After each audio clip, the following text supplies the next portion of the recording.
All right, there we go. We'll do that over. I'm going to call the Monday, October 30th, 2023 Business Services meeting to order. Do we have any no citizen comments? Okay, so we're going to hop right in. First agenda item, our Mid-Valley September 2023 financial report. So Mid-Valley is reporting that their revenue is trending ahead of the prior year, and this is mainly due to the receipt of some early tuition payments. Their expenditures are also trending slightly ahead of the prior year, but there are no areas of concern at this time. Excellent. Moving on to item B, D303, September 2023 financial report. So overall, both revenue and expenditures are trending close to the prior year. The state continues to make timely evidence-based funding payments. If you'll notice that some of the individual revenue expenditure accounts have slight variances and either over or under, and are currently just due to the timing of transactions. It's still early in the fiscal year and it's hard to identify trends at this point, but there are no areas of concern at this time. Okay. Moving on to item C, our 5-year budget projections. Super excited about this one. All right. So we were able to, normally this is a topic that we would bring up in January or February of each year, but we were able to pull this back a couple months, given everything that's going on, just to give the board and the committee a clear outlook of where we're headed. So just as a reminder, this is a slide that typically comes up during our budget presentations, but our budget cycle is really year round. So right now we're sitting in the October to January portion, the setting parameters where we complete the tax levy and the 5-year projections. So as we look at the assumptions included in the 5-year projections, one of the areas that we spent the most time on was our property taxes. And that's really because property taxes account for about 84% of our operating fund revenue. So that is a huge driver of our budget. It is significantly influenced by CPI and new property growth, which we'll talk about in a second. And the projections that we've included tonight assume that the district will levy the full amount each year. So looking at CPI, the bars that are maroon are the numbers that are known. The bars that are in gray are our assumptions that are included in our projections moving forward. So you can see that the past 2 years, we've had significantly elevated CPI. Normally it's trending somewhere between 1% to 2.5%. The last 2 years, it's escalated quite a bit to 7% and then 6.5%. And included in our projections is kind of a stair step down. So we're trending a little bit higher than normal this year, but not anywhere near the previous 2 years. So I've included CPI at 5% for the upcoming year, and then stair stepping down to the Fed's eventual goal of 2% in the final year. Can I just ask a quick question for that? Yeah, absolutely. So what level of confidence do we have that this will stair step down? I know it's part of the initiative, but what's the likelihood that there's variance there? That's a good question. And I'll be honest that I'm not an economist, so I'm relying on with the Fed's target. It may stair step down, it may not. The nice thing that I've noticed this year is we have seen a downward trend almost every month in CPI. So it seems to be moving in the right direction. The other piece is because of the way our collective bargaining agreements are structured, salaries and benefits are the majority of the expenditure side. Those are all tied to CPI. So as our revenue fluctuates with CPI, so do our salaries and benefits. So there is a balance on both sides of the ledger. So in the event that these projections are off, right, and those values are higher, how much of an impact will that have then on both our budget and the taxpayer? So on our budget, assuming the board levies the full amount each year, we would receive higher revenue, but we would also have higher expenditures because our salary amount would be increased. So it would increase on both sides. Is the assumption that we would can we go back a slide? Is the assumption that we would need to do the full levy each year for these? Yes. Okay. It is. And we'll get into that a little bit more in the property tax presentation next. Got it. So the other portion that really influences our tax levy is new EAV growth. So this is not current properties that are being reassessed. These are brand new properties that are coming onto the tax rolls. So historically, those have fallen somewhere between 20 million to 30 million. We have an idea. The estimate right now that for new property in 2023 is about 24 million. So we've included that there, and then leveling out at 25 across all the years. Then our other key revenue assumptions. So other local revenue, the interest income, we have increased from previous years. Interest rates have gone up significantly, and we started to see that last year. So we increased interest income significantly and then projected that to remain flat at that elevated level. We then included all other local revenues flat to the current year. On the state revenue side, for evidence-based funding, we're projecting to remain tier 4. So funded at over 100% adequacy per ISB's guidelines. So we've included no increase to our base funding minimum and no additional tier funding. Now, the likelihood is we will receive additional tier funding, but normally it's somewhere between $8,000 to $10,000 a year. So it's not a huge dollar amount that we receive. Then we've also included all the categorical payments equal to this current year. On the federal side, we've removed the ESSER funding. This is the last year for ESSER. So that is removed from all of our projections. And then we included all other federal funding similar to the current allocations. Justin, what is ESSER? That is the final round of federal money that was granted for COVID relief.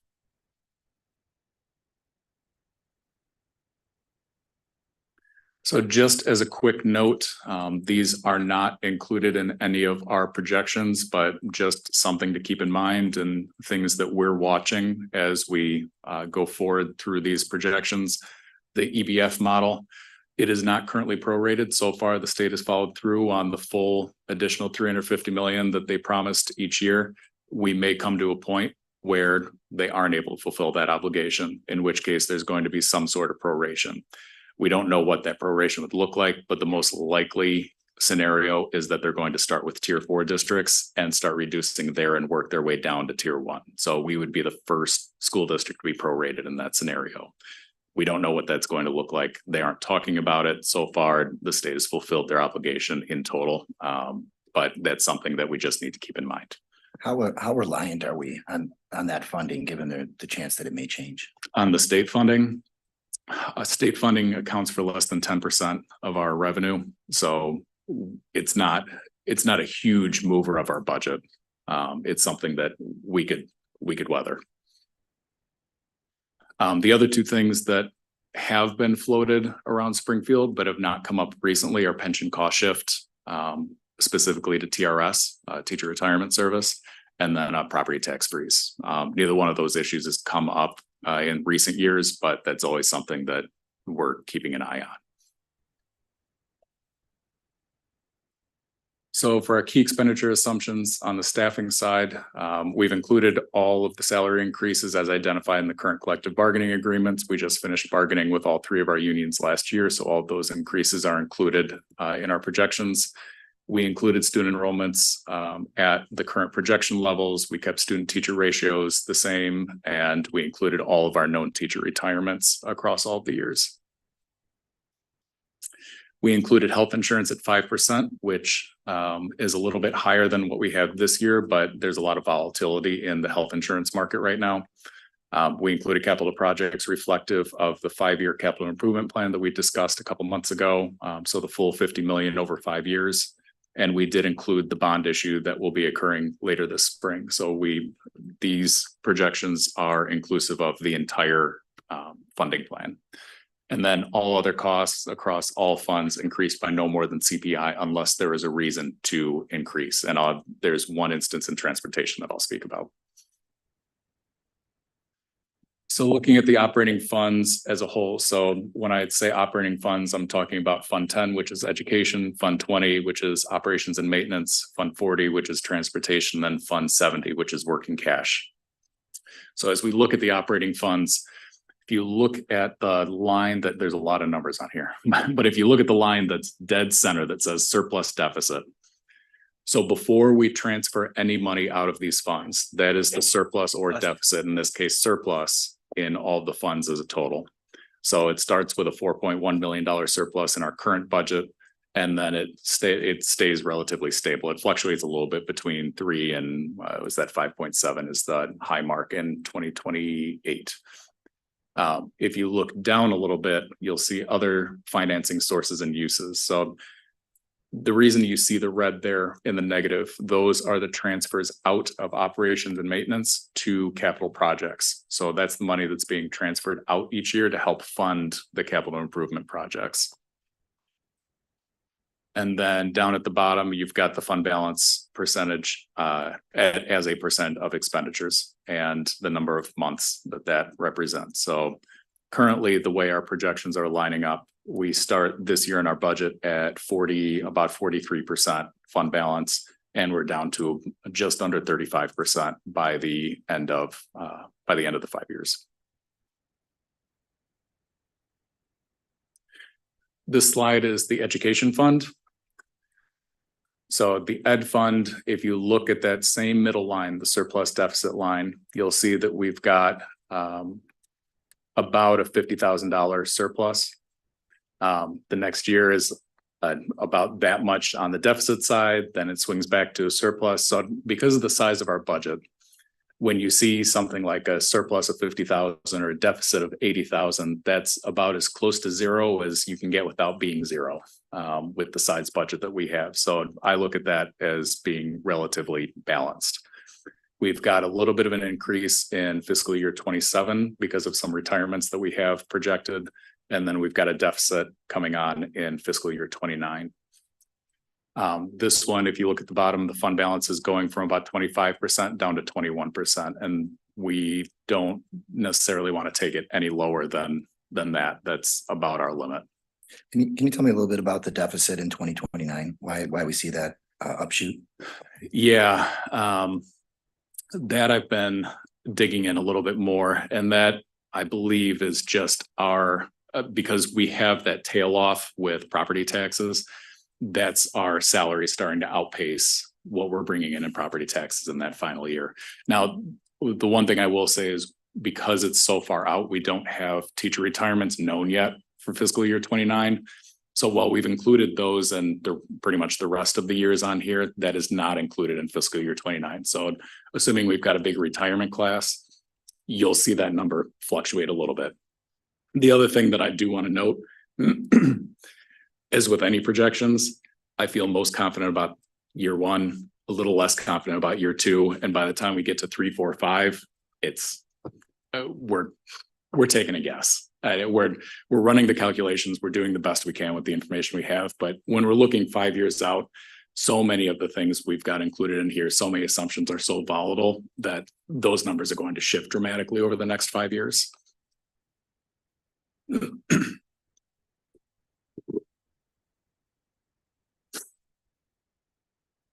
So looking at the operations and maintenance fund, very similarly, if you look at the surplus deficit, we're projecting significant surpluses, but there's a reason for that. We need surpluses in the operations and maintenance fund in order to transfer money into capital projects. The issue that we're running into, if you look down below the other financing sources and uses, and you look at the surplus and deficit, including those, we're running a deficit every year because we don't have enough of a surplus each year in Fund 20 to completely fund the transfer that needs to happen into capital projects. So we will need to start looking at some things in our budget as a total to tighten that up. That needs to be zero. We need to actually get that into the black. So this is not the final resting point for this, but this is where we're currently sitting with our financing plan right now.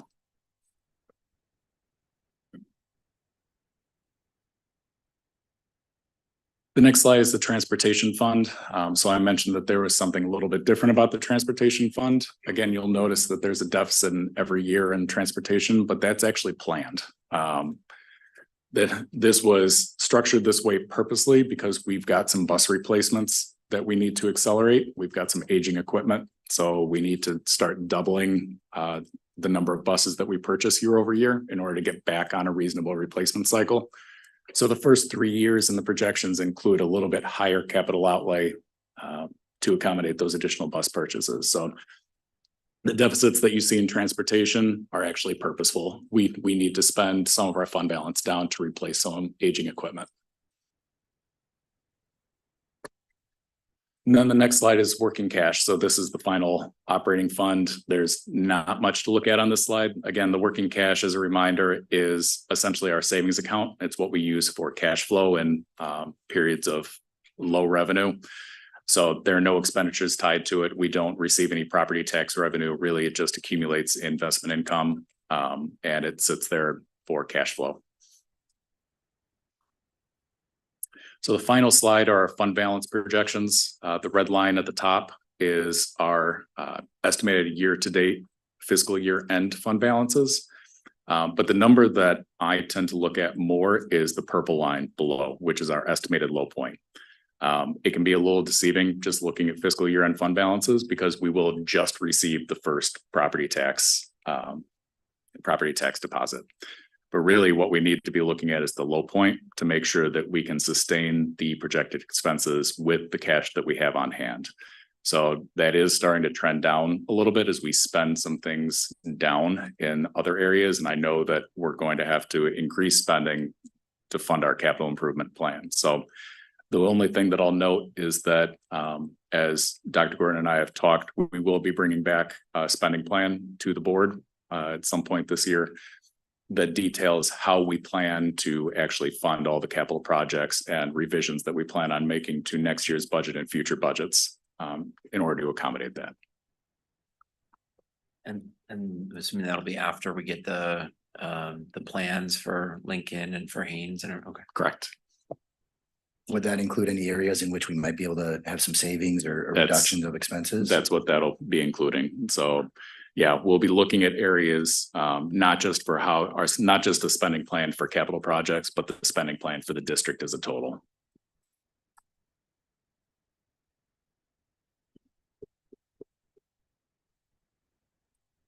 Any questions? So first of all, thank you. I know there was an effort in here and that this has been an ask of the board. So I really appreciate all the work that's gone into this. Especially to what we've been talking about for the capital projects and the increase there. Especially this, the state of our buildings and everything else. So it's certainly a lot to think about. And a lot that we're gonna have to go through here. So it's nice to get a first glimpse at it. Right.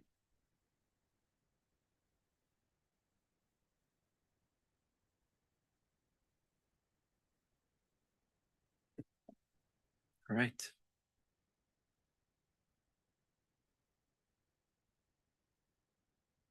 All right. Moving on to item D, our tax levy workshop.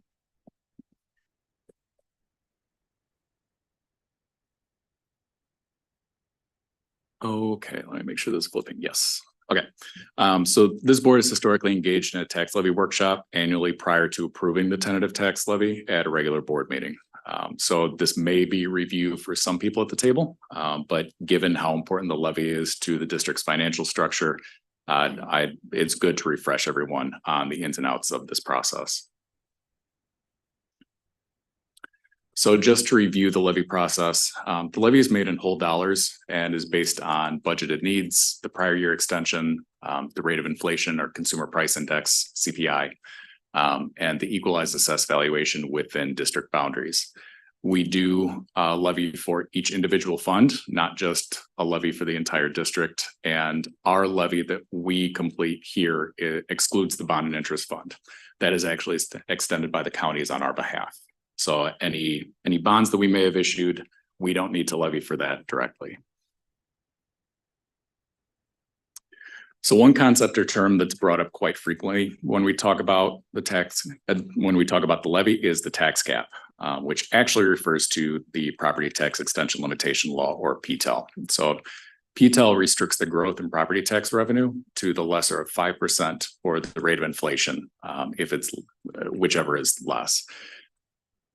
Probably just as important for our taxpayers is what PTEL doesn't do. PTEL does not cap the individual property assessments. It doesn't cap individual property bills. It excludes the bond and interest levy and is not applied to growth on new properties. So PTEL really restricts what we can do on our end as a school district, but it does not influence anything on the, or it does not influence the actual assessment or bills necessarily that taxpayers receive. That's handled at the county level. The other thing to note is that the county clerks will reduce the levy amounts as necessary prior to extending them to property owners. So assuming we levy higher than what we're allowed to ask for, what we're allowed to receive, the county clerk will reduce that on our behalf. So if the tax extension is going to be reduced to CPI, why would we request more? The truth is we never really expect to receive that additional amount that's requested, but there are several factors that are not known at the time of the levy, including equalized assessed valuation and new growth. So each of these factors significantly influence the potential extension for each fund, and we ask for more to hedge against any variations or changes to these factors when the county actually calculates everything. Real quick, does that mean that we're anticipating 5% or 105% growth on that, on the tax? So we are limited to a 5% increase or 105% of last year's levy. The levy that I've included here exceeds that, Right. but it will be brought down to 105% by the county. Okay, so a minimum of that 105, Correct. but we are projecting larger than that? We are going to ask for more than that, but we will not receive more than that. We will not receive more than that based on current properties. The only thing that will push us above that 5% is any new properties that come on the tax rolls that were not originally there. But that additional tax burden is not shouldered by the existing taxpayers. That is exclusive to those new properties. Thank you. So why is it important that our levy includes the full amount that's available? Each year's levy is calculated on the previous year's extension. So if the school district were to under levy, or if the district decides to reduce its levy 1 year, that reduces the amount available to the school district in all future tax levies. So that lost revenue compounds year over year. So in most circumstances, that single year decision could have negative revenue implications for the school district forever. So when speaking about property taxes, many people talk about the tax rate, and there's a common misconception that the school district actually sets a tax rate during the levy. And as I mentioned earlier, the school district adopts a levy request in whole dollars. The tax rate is actually the endpoint of the process and is the result of a fluctuating relationship between CPI and EAV. So as shown in scenario 1, if EAV and CPI change at the same rate, so if both CPI and EAV increase by 5%, the tax rate remains level. In scenario 2 on this slide, EAV is increasing at a faster rate than CPI, or EAV is decreasing, one of the two. And the tax rate decreases as a result. This is actually the scenario that we're projecting for this year's levy. We're projecting that the tax rate is going to go down. And scenario 3 shows the opposite. EAV is increasing at a slower rate than CPI, and the tax rate increases as a result. This is an illustration of why I've said that EAV is probably the largest driver of property tax rates. And so looking at District A and District B, the levy amount is the same at 20 million. The only thing that changes is the EAV within the boundaries. So District A has 800 million in EAV, whereas District B has 400 million EAV. So the same levy amount results in different tax rates. So EAV is really the driver of the tax rate that gets extended. Justin, can you remind me how equalized assessed valuation is calculated? Yeah, that's it's all done at the county level. So the school district plays no part in that. The county assessor or the township assessor will go out, reassess properties. I believe in Kane County, it's done on a quadrennial. So every 4 years, there's a major reassessment, though it is updated each year, year over year. But the school district plays no part in that. Where are we with that every 4-year cadence? We're in the final year right now.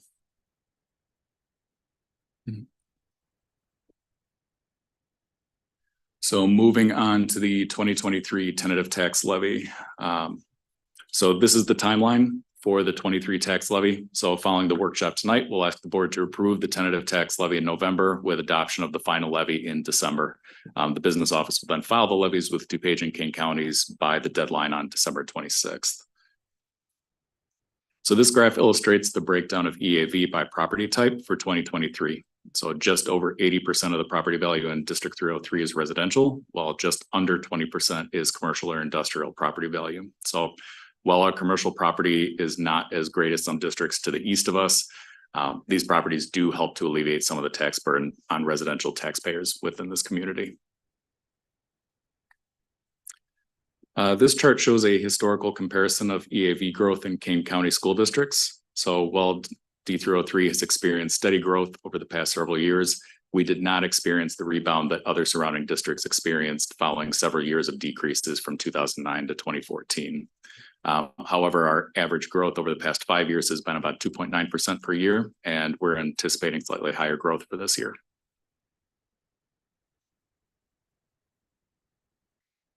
As we discussed earlier, our property tax growth is limited by PTEL to the lesser of CPI or 5%. For the 23 levy, we are restricted to an increase of 5%, not including new property growth. So because final CPI figures are reported from December to December, CPI always reflects the economy we just exited, not our current or projected economy. So based on current CPI trends for the 23 calendar year, we would expect a lower increase for the 24 tax levy next year.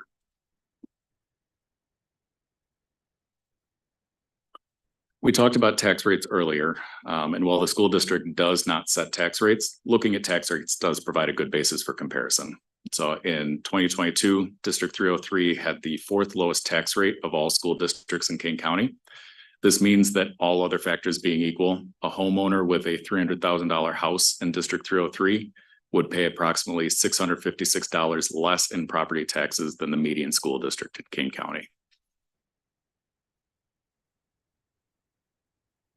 This chart compares the 2022 debt service tax rates across Kane County school districts. Again, District 303 continues to have the lowest debt service tax rate when compared to other area school districts. And finally, this chart shows the comparison of historical tax rates for District 303 from 2013 to 2022.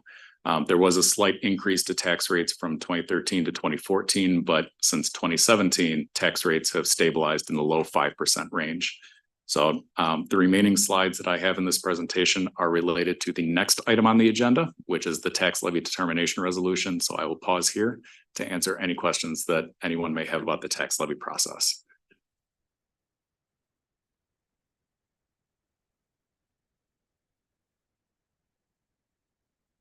Okay. So the 2023 tax levy was developed with the information we have at this time. There are also several factors that we had to project based on conversations with the city of St. Charles, Kane County, and DuPage County. So we're anticipating tentative EAV growth of approximately 5.4% in 2023. Additionally, we have included new construction at 24 million. We have, however, stress tested this levy up to new growth of 60 million. Just to ensure that we capture all the growth in property value that is available when the county actually sends the property taxes. So this chart shows the tentative levy for 23 along with a comparison to historical extensions. The blue column shows the 23 tentative tax levy as it is being presented tonight. The total levy increase over the prior year, including debt service, is 6.65%. That does not mean, however, that we are increasing property tax bills by 6.65%. As we discussed, there are several unknowns during the adoption of the tax levy, and the levy is developed strategically to withstand fluctuations in those unknown factors. The red column that's all the way to the right is the projected extension, assuming all of the assumptions that we stated on the previous slide are correct. In this case, we would expect the county clerk to reduce our total levy increase to approximately 5.61% when it is extended to the community. So as we discussed earlier, this is higher than the 5% cap, but that is a direct result of the new property growth that we are anticipating. The impact on individual tax bills, however, is much less straightforward to calculate. because it's influenced by a number of factors, including fluctuations in the ratio of total residential property value to total commercial property value, individual changes to property value compared to changes to EAV in total, the final amount of new growth. So any estimate that I could provide here tonight would be based on several assumptions. And because of that, it would only be applicable to a small portion of taxpayers within District 303. So the true impact to individual tax bills will not be known until the county clerk actually extends the taxes in the spring. I know that debt service isn't included in the levy, but will that hit next year as well? Or will it hit the following tax year? So the bonds that we are anticipating issuing this summer, I believe will hit in the 2023 levy, but the county takes care of that once we follow all the paperwork. Okay, thank you. And then next steps for the levy. So at the November regular board meeting, we will ask the board to approve the estimated aggregate tax levy resolution, and then we will publish the notice of public hearing. And then in December, we will actually hold the public hearing and approve the final levy and file the paperwork with the counties. Are there any questions?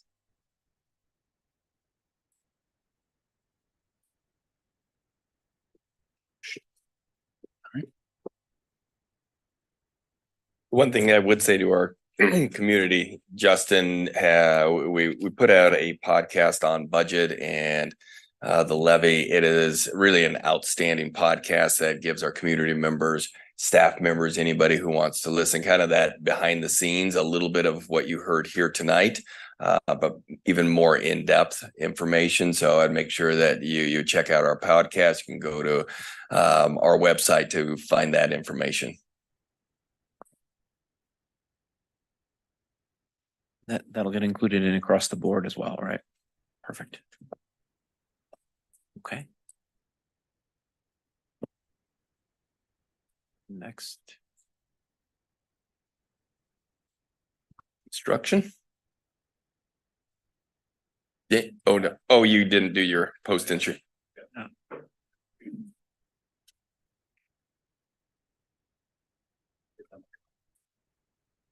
Yeah, let's move on to that. All right, for post-issuance compliance, so the board has adopted a bond record keeping policy to monitor tax compliance related to all of our tax exempt bonds. The policy requires the compliance officer, who is me, to annually review the applicable records and report his or her findings to the Board of Education of the district. So we have completed the checklist and the post-issuance compliance report, which is included in the packet. Everything looks good. So we're recommending that the board accept the compliance report as presented. And does that go to a consent agenda? It does. All right. Then on to construction updates. Come on up, Dan.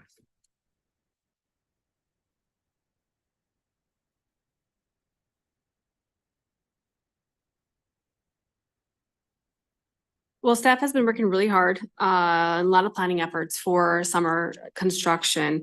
I'll go ahead and go through the list of some of our big ticket items for the summer, starting with access control. Staff has been working in hand with Wool to put together bidding documents for this project.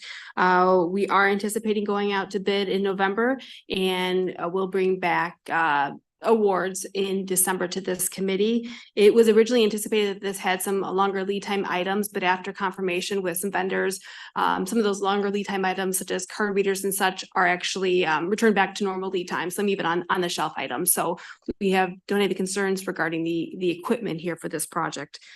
Next, the district-wide air conditioning.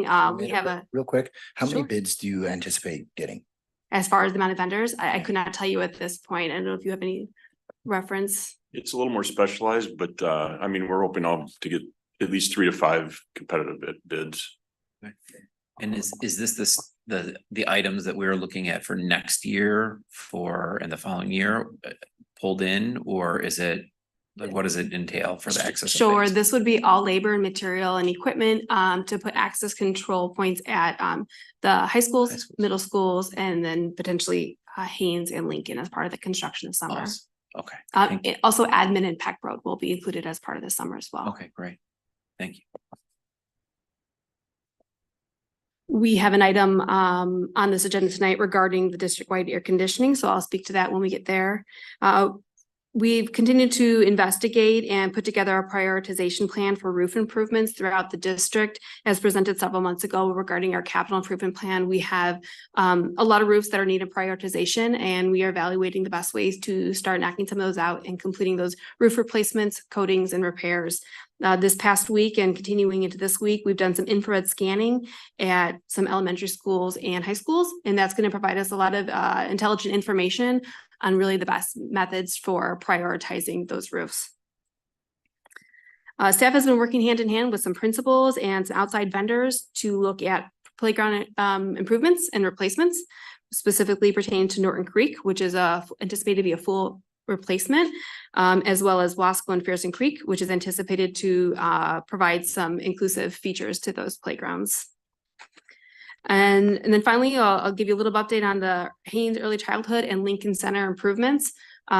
This has been such a fun adventure with Wold, working hand in hand with Wold and Pepper. There's been a lot of movement, and we are, Wold has recently finished up design development drawings, and Pepper Construction, our construction manager, has them and are reviewing to provide their formal updates on the construction budget in the upcoming weeks.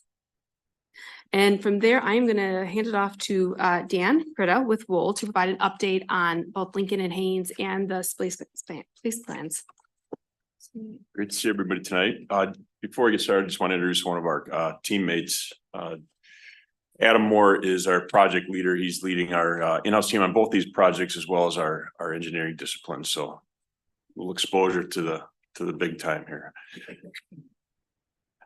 So as Amanda's passing that out, I will say that we've had 4 stakeholder meetings with each of the groups that have been involved with this, as well as a meeting with Compass to make sure that we're understanding what their current needs are and potential future needs. So we've had a lot of input, a lot of collaboration with those groups. And one of the things that we've kept on the radar throughout this process is to make sure that we're compartmentalizing the EC program at this building from the Compass activities. So we're making sure that there's a secure line there that they can kind of coexist without any kind of security issues. So that's been a priority throughout the process, along with the program leaders chiming in on that as well. So what you have in front of you. Dan, on that, and maybe, stop me if you're going to get to that. One of the primary concerns was access to the gym, right? Yeah. And have we resolved that? Well, so Compass will occasionally have access to the gym. I think what it's going to happen is more of a coordinating of timing of that event, because there's an AM and PM EC program going on that the middle of the day, or maybe towards the end of the day when those programs aren't in action, would be the prime time for Compass to access the gym, just to keep that overlap as minimal as possible. So the plan you have in front of you, the first page, just real quickly, this is the Haynes Center, and the colored areas are the areas that we're going to be accommodating the EC program, with a little bit of crossover from Compass, and I'll get into that in a minute. Area A is obviously the E-wing, and that has probably the most work going on because it has some things that were kind of left behind as that area of the building was determined what is the best use for it. So we're upgrading that to modernize that entire space. And then Area B is really the former music suite off of the gym. And then Area C is primarily where L&T and the transitions program live currently. If you go to the next page, I'll just point out one thing. Between the blue and the green area, this set of doors does not exist, but there'll be cross corridor doors there that will be that secure checkpoint to kind of create the threshold between the two programs. That it's always got to be exitable from the EC side, but from the Compass side, you would have to have special permission or to cross through that door. So Area A is the E-wing, and what's happening there, and I think you'll be happy to hear that we're trying to preserve as much of the bones of the building as we possibly can. We're not moving significant walls in this area. So the classroom areas that currently exist will be going in and modernizing and making them into EC classrooms, which will entail some cabinets. We do need to run sinks at all those locations. And then in between, you'll see some orange areas in between classrooms. Those will be accommodating mostly speech therapists, but other support members or clinicians that access, either pull in or push in to the classrooms for support. There's 10 classrooms here that will serve the EC program. As you leave that space, you'll see some restrooms here, which the back of the room, they don't exist now, but from the Compass standpoint, we're really taking that restroom bank that is their student restroom bank across the hall away. That's going to serve EC. So we're recreating a bank of group restrooms here for the Compass program, and then also preserving a classroom that they currently use. It'll be about half the size, but at the end of the back of this room, we'll have a Compass classroom that will still be able to serve the Compass activities. So having their input was very helpful to understand how that's used. That is an area that EC does not require to run their program. So they're still keeping a defined line of where those two programs can coexist. This wing will also be getting new roof, new windows, some of the things that were left over from previous non-modernization decisions. The next area you see is area B. This is what, when Haynes was a middle school, was we would call it the music suite, choir, band, and choral activities. So we're basically claiming those rooms as they are. And all the rooms will be getting finishes that coincide with the right materials for the EC programs. But for the most part, the physical space will stay intact. With the exception is we are moving a wall where there's a series of practice rooms. You'll see that in the orange area, which is called OTPT. That'll be their occupational and physical therapy area for the EC program. We do need to remove some walls there just to expand that space. There's a line of what were ensemble or practice rooms back in the day that don't need to be there anymore. And then the last piece of this will be the parent resource area. So we are kind of cutting that space in half to accommodate that parent resource and giving them a direct access to more of the public corridor, so they don't have to go deeper into the building if they're coming in for support service. The two classrooms then will be classroom 11 and 12 in their count of 14 EC classrooms. And then on the last diagram, area C, which is the easternmost part of the building. Currently, we're transitioned and some L&T exist. Everything on the blue side there, we've been kind of balancing the threshold of where Compass support offices go and where the EC line is drawn to accommodate their needs. It's close. We had a meeting on Friday, so that'll shuffle a little bit, but you'll see what's happening currently is some of the EC or Compass programs are losing some space as we delve into that E-wing, and we're making sure we accommodate their administration and their educators so they can support the program. But their access will still be on that other side of the line for Compass, including a nurses area, and there'll be a couple of therapists or EC offices within this space. We're just determining what that break point is, but it's pretty close to what you see right now. Again, office spaces are basically intact. The walls and the spaces aren't changing from a size standpoint. So we're not moving walls that don't need to be moved. And then if you move to the right of the plan, the nurses area will stay pretty much as it is, although it's a little more robust for the transitions program. So they'll actually gain some storage space there for early childhood, but that nurses suite, so to speak, will suffice for EC very well. Is moving to the right, they'll have evaluation room, and then the 13th and 14th classrooms of the 14 will be in the classrooms that transition currently uses.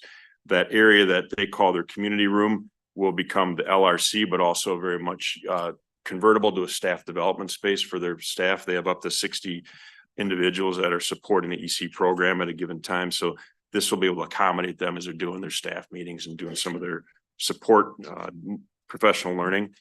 And then the front of the building will stay the same. So your current secure entrance will be dedicated to the EC program, with reception, conference, and some of the offices that currently exist will remain as are, with some just finish upgrades. To the far right, we are doing a little bit of renovation to the old kitchen area, and that's mostly to accommodate a true staff lounge and workroom. And the thought is that that will be a collaborative workroom and for the entire building. So Compass educators can come over to that workroom and lounge area to eat lunch and do any kind of work projects they need within that space. So it'll be kind of a blended area that will be sized to accommodate the entire team when need be. That is pretty much the Haynes redevelopment. Any thoughts, questions? Dan, as I'm looking at this, the former transition or the current transition, it doesn't look like there's been a significant amount of change in this and how the space was originally configured. Is that true? That's absolutely true. Yeah. It happened to work out that the size of spaces really lend themselves to be adapted for some of the EC program spaces so there was a nice kind of acceptance of this will work just fine for what we're doing. And so we had multiple conversations about making that work. So we can anticipate lower costs in this? Well, I will say that some of our assumptions were that this would work. So these spaces we didn't necessarily, where we had light, heavy and medium renovation, we're pretty much on track for those same. Now within that, there's some latitude of bouncing back. I'm holding the yeah, rest I know. for what's coming. Some areas get a little bit more, some areas get a little less. So we're hopefully will balance out, and our construction partner here will tell us that soon. Moving to Lincoln development. Dan, quick question for you. Yeah. Kind of a minor question, but inside the school, how will the various areas be marked, right? So between Compass and the early childhood program, how will they be marked on the actual physical doorways? And then the doorways that are shared right now, how will they be locked, or will they be, how does that work? So the office area, there's sharing where that Compass office and some of the EC programs, they usually bring the students in. So they're being walked in or into that space if there is a student accessing that. And that would hold true really from either side of the either program. So it's very much supervised. We'll have to look through a signage package that really starts to delineate that. And make sure people know that they're crossing over a line here, as well as just locking. I mean, everything that was not accessible from the Compass side and vice versa will be in a locked position other than emergency egress, and that will be obviously revised. But yeah, and I was just asking because, inadvertently somebody may go into an area of the building that they thought was part of their area, for lack of a better word. So yeah, I was just curious how that would. No, it's a good question. And I think along with just dividing a physical line, we'll also do signage and wayfinding to make sure that people don't wander past where they should be. If you look at the Lincoln development, the first page again is just an overall. We've got the 2-story portion that's in blue, and then the 1-story portion out in front that's green. And for the most part, the green area and the first row of classrooms in the light blue area will be where the transition program lives, as well as the former kindergarten off to the right side with the bay window. That will also have some teacher support for the transition program. But that's kind of the delineation between this. We're not as rigid about the separation between what's happening with all adults on in the L&T program and professional development, with some crossover in the transition side. Going to the first plan. And I think I just want to make sure my first plan is your first plan. Yeah. Okay. So this is the back half of the Lincoln School on the first level. And the red classrooms up front there will be all dedicated transition. We're cutting in some doors there just to make easier access for those that have a higher need. And then to the right there, the group teacher's office, that'll really accommodate their full team. So it's not only a collaboration area, but it's a home base for them when they're not out working with the students in the transition program. And then part of the area that probably the most invasive renovation are the restroom areas. So the two areas that are in white that with the storage room next to it are flanking the gym. We're basically gutting that and going right down to the bare bones, because everything in there is non-compliant from an ADA accessible standpoint, and just the age of fixtures and things. So that will be a complete rebuild in that. And we had anticipated that would be fully renovated. The area, the gym will serve as one area. One piece of the gym's function will be to support the elevator. So we are putting an elevator that not only gets you down to that half level of the gym, but will also take you from the main level to the second level. So this building will have full ADA compliance. And then beyond that will be the professional development area that the gym will really be kind of repurposed into a professional development, more of a business environment. My understanding is it will house your board meetings at some point in time. So it's going to have that flexibility to move tables in around and kind of change the function, as well as a conference room that you see up in the left corner that currently has stair access from the gym, but also will have ramp access from the other side of the entry to that. And those two spaces are kind of being positioned for professional development when they're not serving board purposes. But And where did you say the elevator was going? I missed that part. you can see you see the line of table storage just in front of that off the corridor. So it'll access from the front on the 2-floor side, and then the half level drop down, it'll access in the back. The next page, if there's no questions there, takes us to the front of the building. This is the newest component of Lincoln building, and currently most of the left side of the plan we're leaving intact, with the exception is that green area. We're replicating some of the nurses' functions that are here for transition will be created there in a very similar fashion. So changing space, restrooms, then just a little more roomier nurses area to do some of the same functions that they need to do in this setting. And then the workroom, main office, and receptionist will all pretty much stay as they are. On the right side of the plan is their current LRC. We are carving out a conference room there so they can do their IEP assessments and do their larger group conferencing. But generally the large space will stay intact. And then what was the story room, and that will become more of a business lab, but also have some life skill functions for the transition kids there. So they'll be able to recreate more of a business environment that they currently do here, but also have washer and dryer and be able to exercise some of those learnings and life skills. The area that's a circulation desk, we are carving out an area where it says kitchen. So we're expanding a little bit from the footprint that's currently there within the building, not externally. And that'll become the real functioning kitchen space, again, with the life skill practice, but also a place, home base for them right off the community room that will allow them to eat their meals and do things like that. So I think the flow works really well, keeps a lot of the activities in the front of the building too.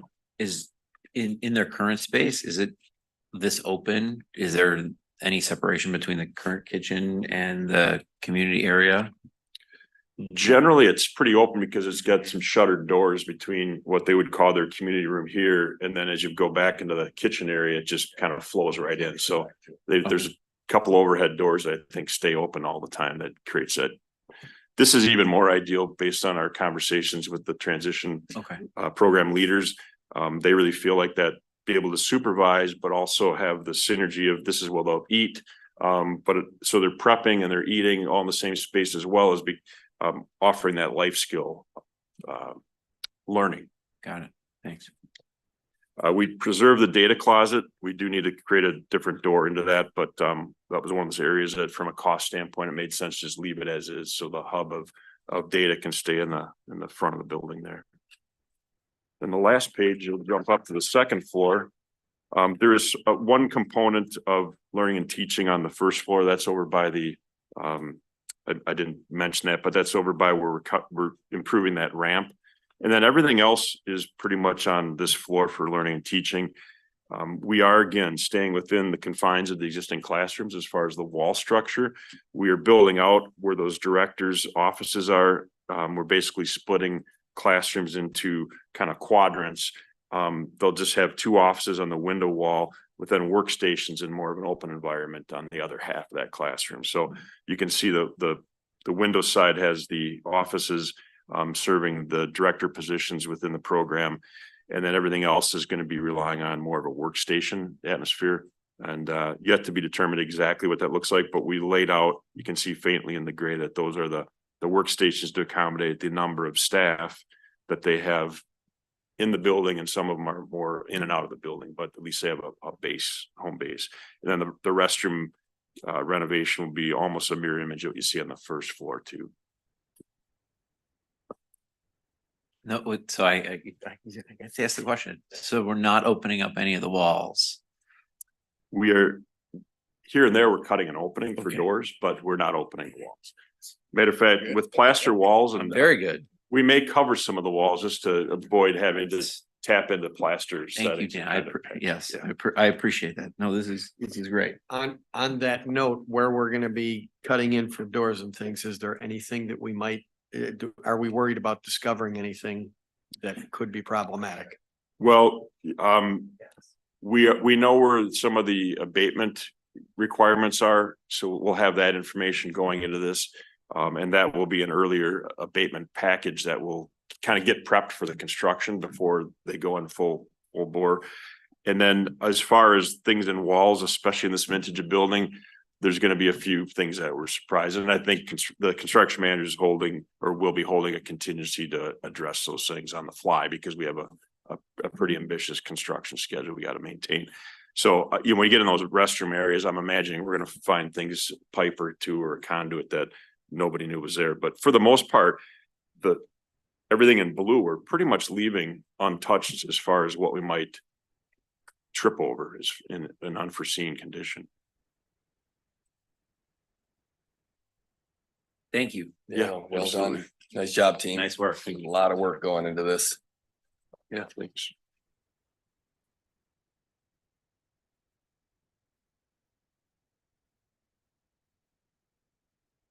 Let's put that on here. Moving in to our maintenance project grant. So the past couple of years, the state of Illinois has authorized a school maintenance project grant, and they have done so again for 2023. So this is a dollar for dollar state matching grant program awarding up to 50,000. The idea is that the project needs to be at least $100,000 because the school district has to match at least that amount. So for this, we are proposing that we include the Anderson Elementary School gymnasium and cafeteria HVAC upgrades. This project exceeds the $100,000 threshold and will be completed within the time frame of the grant, and it's a project that we were intending on doing anyway. This can go to consent agenda, right? Yeah. Cool. All right. Item I, City of St. Charles IGA Salt Dome. So the District 303 in St. Charles, the city of St. Charles currently hold an agreement for use of our school district to utilize their salt dome. We have the ability to purchase rock salt at their cost and then store it there and take the salt as needed through different storms throughout the season. So the staff is recommending to continue with this agreement that has worked well for both parties over the years at a cost of $10 per year, but also at the with the agreement that we would purchase the rock salt directly from them. Also to consent agenda. I want to know if we can get them to $5. Are we, Try. so this year is, I think they're talking about it being a record snowfall year. We're looking good budget wise for rock salt. Okay. All right. Moving on to item J, district-wide air conditioning improvements, phase 1.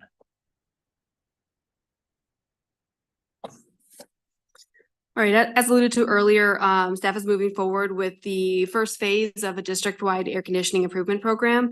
As identified previously during the capital improvement plan, we anticipate rolling out air conditioning to spaces that currently don't have it over the next 3 years.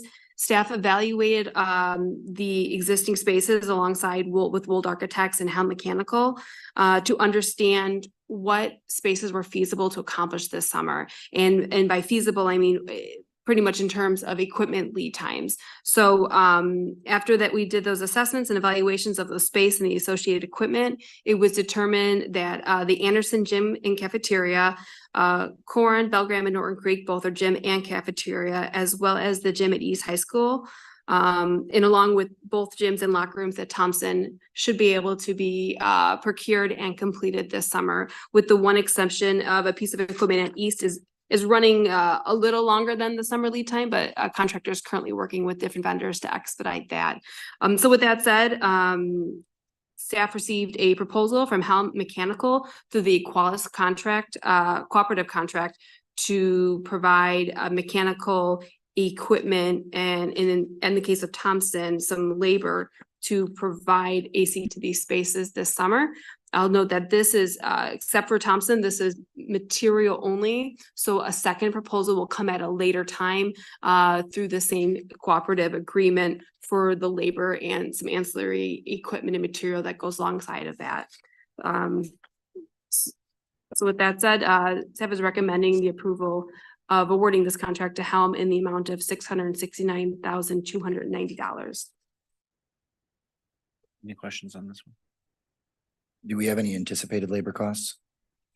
Nothing in writing yet. We did review these costs for the equipment with Wold, and we are trending right on target for what we had budgeted, with the exception of Thompson, as we didn't have the locker rooms included in that budget number. But again, Thompson is not equipment heavy. It's more piping and connections there. And the Thompson stuff wasn't done during the updates to the building. Mm-mm. Got it. All right. Would that one go to consent or, okay. All right. Item K, Davis Mobile Remediation and Improvements.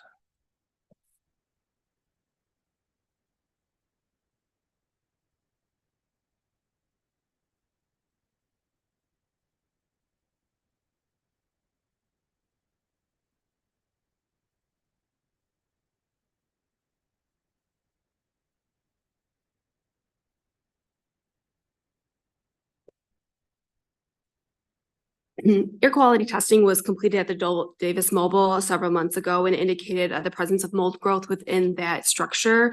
While the occupants were temporarily relocated, staff worked on a plan to determine what was the best next step for the use of that mobile. Staff did evaluate the potential of replacement of a mobile, but that did not align with our long-term strategic plan goals. We also evaluated the potential of remediation for this mobile. With that, we brought in Bear Construction Company through the TIPS purchasing agreement to look at remediation, which would remove removing the existing ceiling structure and items above the ceiling, completing a complete remediation and then restoration of those interior spaces. This project was not planned for in our long-term capital improvement plan, but staff does feel that is the need to move forward with this remediation and to move forward with the remediation in order to continue with the current operations for this school year for the school, as well as house some potential use in the future. So if you'll look at the attachment that I provided, until boundaries and different decisions are made for our schools for next year, I know we don't have the answers on what that looks for the mobile and Davis use next year. However, if it is determined that students won't be in that mobile next year, there is still a need district-wide for space to house non-student functions. And specifically, as we go into these construction projects at Haynes this summer, or actually, in February and March, we'll start to move out the occupants of the Haynes E wing, and we need space to put these current occupants. And if you look at the attachment, we have currently a need for approximately 6,000 square feet to house IT storage and repair center, as well as curriculum material. So staff did start the initial evaluations of looking at places here within town to even lease to house these functions, if temporarily or long-term. But just looking at the current market and the cost per square foot and what's available right now, staff has determined that the Davis mobile remediation would suit our need and provide a short outlook, 5 years or so, for us to house these functions. So how long do we need? Is it it's 2 years for this? This is a forever need for IT and curriculum. Our district is lacking in space. We did some evaluations, even, I think at PEC, we've taken a look at how we operate out of that building as far as storage, and we've taken a look also at our current space at the mall, which we are looking to end that lease here within the next few months. And we are really just struggling to find spaces within our current facilities that can house these more operational non-student needs. So that, again, with IT, curriculum, storage material, even facilities, we are all in need of additional space here in the district to operate. So to clarify, is that for staff or for storage or both? A little bit of both. So it's 1 to 2 staff members in the new space. Yeah. So there's a couple different options that are still being presented. As you will see, this is kind of just like a draft understanding of what is going on. I did evaluate looking at potentially a larger place to put all of curriculum together in one facility here in town. But the immediate need really is for the curriculum stored material that is currently in the E-wing to find a home. And I believe the IT has 1 or 2 people that goes in and out there on a daily basis, but not housed 100% in the E-wing. Okay. How would the cost of remediation vary if it was solely for storage versus having to house people in the facility? It would not. No matter what, though, that mobile is on soil. And even if we do the remediation, we're looking at potentially a repeat of this problem.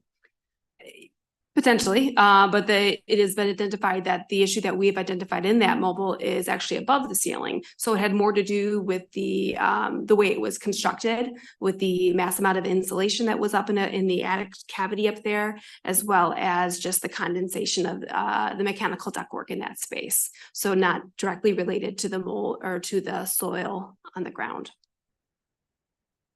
So to clarify, then maybe this for you, Dr. Gordon, we would not be housing students there in any way, shape, or form in the future? Unless the board makes a different decision on our other facility conversations. No, we see this as a staff, and as Amanda spoke about, a lot of our curricular and IT needs that we currently house right down the hallway here. That's what it would be used for. As she said, I think the hard part, as we look at our district and we look at all of our spaces, it is a big need in this organization as we continue to look forward. Looking is how do we create greater space for some of these needs? But currently, as Amanda walked through PEC has some more work that needs to be done there as well. But this is pretty significant amount of space that we feel like for the 200 and I don't remember the exact number. 68. I was going 67. Yeah, 68,000. We feel like this is a good expenditure of dollars, short-term and long-term, that we would be able to best house the equipment, the materials, and the 3 staff members. But as we currently look at it, we do not view that as a student placement unless the board views it differently in future conversations. So After the school year. Oh, yeah, thank you. As Amanda said, this winter, spring, we will have students back in there because currently Davis is overcrowded and they had to make a lot of adjustments due to concerns in the mobile. We take it over after it be remediated. Thank you. Just a question. So when we did the plan for Lincoln and for Haynes, did we miss these in where we were moving them over? What was, because they're there now, right? And when we reallocated this space, how did we, where is this coming from? Right. I guess. So, these spaces were not fully occupied to this extent several years back when this planning process started. But the need, I think there was a change in curriculum, which required a lot more material to be housed at any specific time. It ebbs and flows based on the time of the year, but workbooks, extra things like that are stored in these locations and ready to be shipped off to school on an as needed basis or as they change their curriculum throughout the year. Additionally, IT, I think was always lacking in space. They were previously operating out of a mobile at one point, and then they got relocated out of there into this space. So they've been a constant, a group that has been continuously changing and moving based on the available spaces within the district. One of the other things that shifted a little bit was our use of the mall. We've had the luxury of being able to use the old Sears store as storage up to this point. And we assumed that we would be able to move all of that into Peck Road. Or at least move some of what we're storing here at Haynes into Peck Road. What we've discovered is that the structure of Sears is not as sound as that building is aging and is not being maintained. So there are actually some roof leaks now. So we need to start moving stuff out of the mall property. So there are additional storage needs than we originally anticipated just because we need to vacate that space. What was the cost of that storage? I believe it was $1,500 per month, but please Relatively don't hold me cheap, to is that. it? Yeah. I remember it being quite Yeah. cheap. One last question, if I may. So I know you mentioned it's not aligned with our priorities as far as replacement of the mobiles, but where does the cost of remediation versus the cost of a new unit stack up? I did work with a vendor to get a cost for a new mobile. It was going to line right around $1 million for a new mobile on that site. And that included new concrete foundation, like the whole 9 yards to do it right. No, that was just including a like for like on that for that cost. So there were some additional costs in addition to that proposal that we would need to evaluate to make sure it was to the needs of our liking. Okay. And so, yeah, and again, this would then, these mobiles would be in perpetuity then. Until some other. Until we found other suitable storage solutions, Okay. And but for the foreseeable future. question I have then is if this is never going to house students or at least not going to house students beyond near future, would it make more sense we have to locate this somewhere that's not on attached to a school? The moment you move it, you know, there's always challenges anytime you pick up a unit and move it, which could cause further damage to it. I hear absolutely what you're saying, put it in a different location, but I do worry. And I think Amanda, Dan could probably chime in on this as well. I think the moment you pick up an aging portable, not sure if you're going to be setting it down in the same shape that you picked it up in, which could cost even more money. To that note, we also did look at, our property lines within our existing facilities, both, Peck Road, we are kind of landlocked in those. So we don't really have much opportunity as far as space to even put a mobile specifically at that facility.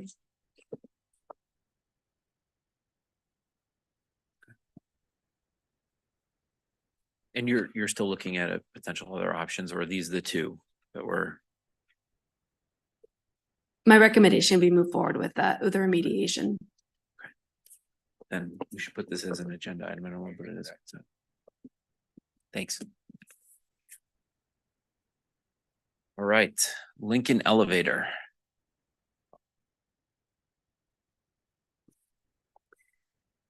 As discussed, the work occurring at Lincoln this summer will include a new elevator that will traverse through 3 different levels. Staff worked alongside Wold and Pepper to obtain a proposal through Kone, through Omnia Partners, Public Sector's a cooperative purchasing agreement.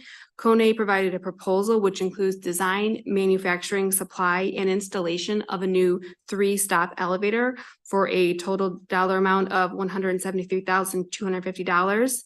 The entire process from submittals to commissioning is anticipated to take about 35 weeks. But Pepper is continuing to work alongside them. If they are awarded the contract, they will look at areas for improvement in that schedule. What does that do to our timeline? It brings us to early September for the final installation. So material will be on site earlier than that, but final commissioning would be beginning of September. So we have some options if we really cannot improve that timeline. We have some options of just delaying the opening of the elevator by a few weeks.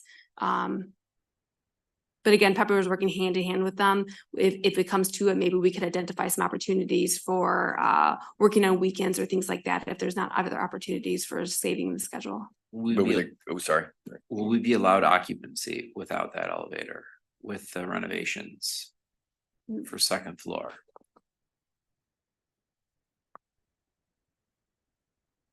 Welcome back, Dan. Thank you. Good to be here. So we would have to run that through the ROE and just make sure, I think if there's an understanding that it's on its way and this is just a lead time concern that we Okay. could, I'm sure they would allow us to occupy. Okay, The transition programs will all be accessible on that lower level, and that would be really where Right, the right. key concern might lie. got it. Okay, Did we solicit any other bids aside from Kone or however it's pronounced? No, we did not. We did not put this out for a traditional bidding process due to the time constraints and the lead times that we knew we'd be facing for this specific component. For that reason, we went straight to a vendor through a co-op.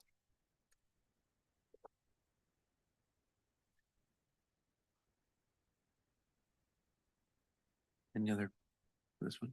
No, thank you. All right, moving on to item M, Lincoln rooftop unit.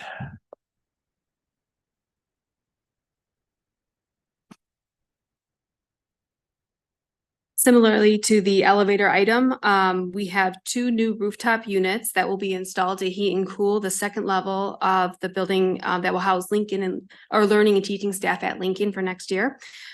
These were identified as early package items that need to be procured earlier due to the lead times that we anticipate. A proposal was solicited from Johnson Controls through the Omnia Partner Co-op. And this proposal was obtained from Windy City representative and authorized vendor. So the proposal includes two Aon unit package rooftop units with all the associated components, freight, startups, and owner training for a total of $97,500. These current proposed lead times range from 15 to 17 weeks and align nicely with our schedule. It should be noted that this is for material, equipment, and startup only. It does not include some of the additional mechanical labor that will be associated to that will come later with the full bid packages.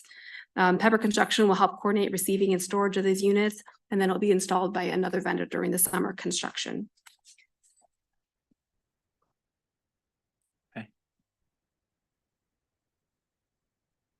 All right, moving on to item N, the Silver Glen farm lease. We're almost there. So the board owns a 43-acre parcel on Silver Glen Road that is, for the past several years, been leased to a local farmer who maintains that land as part of the lease agreement. Before we move forward with another lease, I wanted to confirm that the board had interest in leasing to the farmer for another year. Per the conditions of the current lease, we would increase by the annual CPI for just the Chicago, Naperville, Elgin, Illinois area at 5.5%, bringing next year's lease to just under $9,300. Do we have any responsibilities for upkeep of that property, or is that on the tenant? We do not, per the lease, that is all on the tenant. I was gonna say, we can't put the mobiles there, can we? Yeah, great mindset. All right. I think this one can go to consent too. All right, our final item O, Infinite Visions Annual Renewal. Infinite Visions is our human resources and finance system. I believe it's been in place since 2009. And we're up for our annual renewal, which covers support, updates, and the licensing to use the system. Is this one, or is it just the applicant tracking system that we're looking to replace with the cooperative with King County and stuff like that? Is this it? Oh, I think you're referring to absent management system that's looking to possibly replace the frontline system. This one's going to be okay. Got it. Yep. I think this one can go to consent agenda as well. And that's just an annual agreement, right? Yeah, Correct. This is in line with our previous maintenance from last year as well. Yes, very similar. So the only thing I have that will go to action is the Davis Mobile Remediation and Improvements. Everything else I had down as a consent. Okay. All right. So we're moving on to adjournment. First open up for any future agenda items. I know we got some big stuff. I think we're gonna have a special. Yes, we're having a special board meeting Monday, November 6th at 5:30 PM right here in this space, where we will continue the conversation around Davis Richmond, grade level configurations. We'll have that conversation. That will be the only agenda item there. I know that is of a significant interest to many people. So we look forward to having that conversation with the board. The other items that Justin or Business Services have for future agenda items. So next month, we have the program cost analysis that will be coming back to the board from our initial discussion. That will actually have the resolution to adopt the 2023 tax levy. And we'll be discussing the food service RFP prior to issuance in the middle of December. And will that have the standardized cost per student in the program? Yes. Okay. All right. Well, with that, it is 6:50.